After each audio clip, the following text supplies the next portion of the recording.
የሚያነጻን መድኃኔዓለም ነው። የምንነጻው ደግሞ ማረን ብለን ንስሐ ገብተን ሥጋውን ደግሞ ስንቀበል ነው። እየተሰበሰብን እንደ ክምር ብንናድ ምሕረት አናገኝም። ደሙን አፍሷል፣ ሥጋውን ቆርሷል፣ ዘመንን ባርኮ ሰጥቶናል። ምን እንዲያደርግልን ነው የምንፈልገው?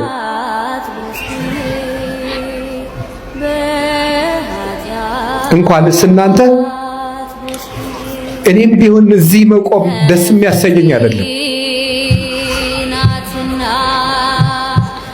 የእግዚአብሔርን መልእክት እንደ ቤተ ክርስቲያን ሐሳብ ለማድረስ ነው እንጂ ቁጭ ብዬ ለኃጢአት እያለቀስኩ ብኖር ደስታዬ ነው፣ እውነት ለመናገር።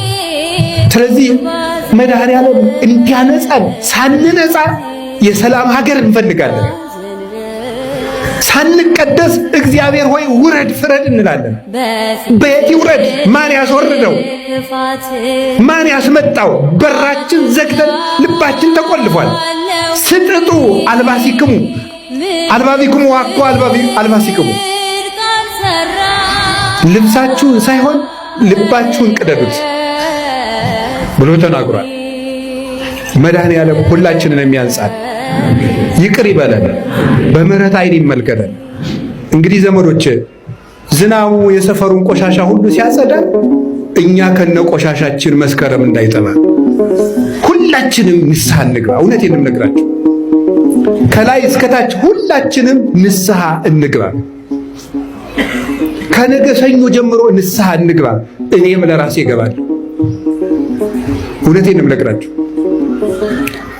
መድኃኔዓለም ደግሞ አንጽቶ የማይደፈርስ ውሃ ነው። ከአንድ ኩሬ 10 ሰው ቢታጠብበት ይደፈርሳል። መድኃኔዓለም ግን ዓለም ሁሉ ቢታጠብበት የማይደፈርሰው ውሃ፣ ንጹሕ ውሃ እሱ ነው። የማይጸየፈን ውሃ፣ የማይከለከል ውሃ፣ ነፍስን የሚያነጻው ውሃ፣ ልብን የሚቀድሰው ውሃ፣ ቆሻሾቹን አንጽቶ ብርሃን የሚያለብሰው ውሃ ያ ክርስቶስ ነው። እግዚአብሔር በደሙ ይቀድሰን።